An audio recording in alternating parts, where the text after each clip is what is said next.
Charandas Prajapati study corner में आपका स्वागत है। भारत के संविधान के विषय में हम अध्ययन कर रहे हैं। तो संविधान निर्माता बाबा साहब डॉक्टर अंबेडकर जी के मन में किस तरह के विचार थे, संविधान बना देना ही पर्याप्त नहीं उनको लग रहा था, इसके अलावा भी कुछ बातें हैं, उनका ध्यान रखना हमें आवश्यक है।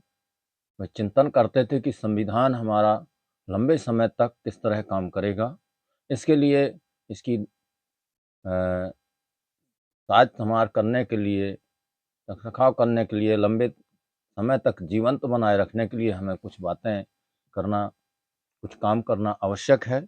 उसके बारे में संविधान प्रारूप समिति के या संविधान प्रारूप के तीसरे वाचन के उपरांत डॉक्टर बाबा साहब अम्बेडकर का एक ऐतिहासिक चिरस्मरणीय भाषण हुआ, जो भारतीय संविधान सभा में 25 नवंबर 1949 ईस्वी को दिया गया। उसके संबंध में हम आज चर्चा करेंगे। बाबा साहब किन बातों का ध्यान रखने के लिए हमें सचेत करते हैं, तो हम चर्चा शुरू करें इसके पहले एक निवेदन है कि चैनल में यदि आप नए हैं तो इसे सब्सक्राइब करें, वीडियो में अंत तक बने रहें क्योंकि बहुत उपयोगी बात होने वाली है। और वीडियो सुनने के बाद अपने विचार अवश्य रखें, आपको वीडियो कैसा लगा, इसे दूसरों तक पहुंचाने का पुनीत कार्य अवश्य करें। तो हम चर्चा शुरू करते हैं।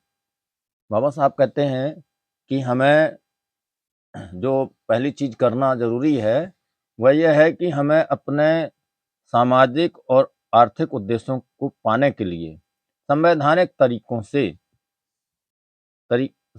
तरीकों की मजबूती से पकड़ रखनी चाहिए। तो हमें आर्थिक उद्देश्य पाने के लिए संवैधानिक तरीके अपनाने चाहिए, असंवैधानिक तरीके नहीं अपनाने चाहिए। वे कहते हैं दूसरी चीज जो हमें करना जरूरी है वह है जॉन स्टुअर्ट मिल की चेतावनी का पालन करना, जिससे उसने सब लोगों को दी थी कि जो लोकतंत्र को कायम रखने के हिमायती हैं, पक्षधर हैं, और वह चेतावनी है महान से महान व्यक्ति के भी चरणों में अपनी स्वतंत्रता का अर्पण न करना अथवा उसके हाथों में ऐसी शक्तियों को न सौंपना कि कहीं कि वही शक्तियां उसे आपकी संस्थाओं को विरूपित और विनष्ट करने के लिए समर्थ बना दें। इसमें कुछ भी गलत नहीं है कि देश की सेवा में अपना संपूर्ण जीवन निछावर कर देने वाले महापुरुषों के प्रति हम कृतज्ञ हों, किंतु कृतज्ञता की भी कुछ सीमाएं होती हैं। जैसा कि आयरिश देशभक्त डेनियल ऑकनेल ने अत्यंत सुंदर शब्दावली में कहा है, कोई भी मनुष्य अपने सम्मान की कीमत पर दूसरों का कृतज्ञ नहीं हो सकता, कोई भी नारी अपने सतीत्व सुचिता की कीमत पर दूसरों की कृतज्ञ नहीं हो सकती, और कोई भी राष्ट्र अपनी स्वतंत्रता की कीमत पर दूसरों का कृतज्ञ नहीं हो सकता।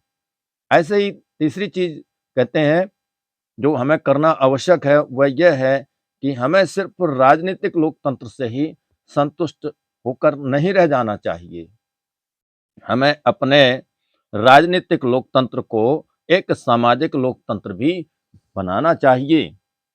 जब तक राजनीतिक लोकतंत्र की बुनियाद में सामाजिक लोकतंत्र स्थित नहीं होगा, तब तक राजनीतिक लोकतंत्र की इमारत स्थिर और टिकाऊ नहीं हो सकती। सामाजिक लोकतंत्र का क्या अर्थ है? इसका अर्थ है ऐसा जीवन जीने का ढंग जो जीवन के आधारभूत सिद्धांतों के रूप में स्वतंत्रता, समानता और बंधुता को स्वीकार करता है। स्वतंत्रता, समानता तथा बंधुता के ये तीन सिद्धांत त्रयी में विद्यमान तीन अलग अलग शब्दों के रूप में तीन पृथक पृथक तत्व नहीं माने जाने चाहिए, अर्थात इनको एक ही मानना चाहिए। ये वास्तव में संयुक्त रूप से मिलकर एकीकृत त्रयी का निर्माण करते हैं, इस अर्थ में कि एक को दूसरे से अलग करना लोकतंत्र के उद्देश्य को ही पराजित करना हो जाता है, उसका उद्देश्य ही हार जाता है। स्वतंत्रता को समानता से पृथक नहीं किया जा सकता, इसे अलग नहीं किया जा सकता। समानता को स्वतंत्रता से अलग नहीं किया जा सकता, ना स्वतंत्रता और समानता को ही बंधुता से अलग किया जा सकता है। समानता के बिना स्वतंत्रता बहुजनों पर, अल्पजनों पर प्रभुत्व उत्पन्न करेगी और स्वतंत्रता के बिना समानता वैयक्तिक पहल को ही नष्ट कर देगी। बंधुता के बिना तो स्वतंत्रता तथा समानता एक स्वाभाविक प्रक्रिया, अन्य चीजें नहीं बन सकती, एक स्वाभाविक प्रक्रिया जन्य चीजें नहीं बन सकती।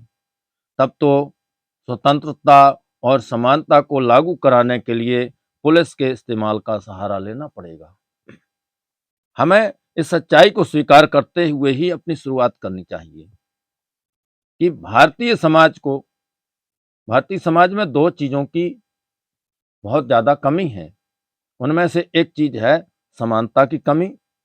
सामाजिक धरातल पर भारत में हमारे यहाँ एक ऐसा समाज है जो क्रमिक असमानता यानी सीढ़ीनुमा गैर बराबरी पर आधारित है, जिसका अर्थ है लोगों से, थोड़े से लोगों का उत्कर्ष यानी बढ़ोतरी और अधिसंख्य यानी बहुत ज्यादा संख्या वाले लोगों का अपकर्ष यानी पतन। आर्थिक धरातल पर हमारे यहाँ एक ऐसा समाज है जिसमें एक ओर जहां बेशुमार लोगों की जिंदगी गुजर बसर गरीबी और कंगाली में जैसे तैसे होती है, तो वहीं दूसरी ओर मुट्ठी भर कुछ लोग ऐसे भी हैं जिनकी मुट्ठी में अकूत दौलत कैद है।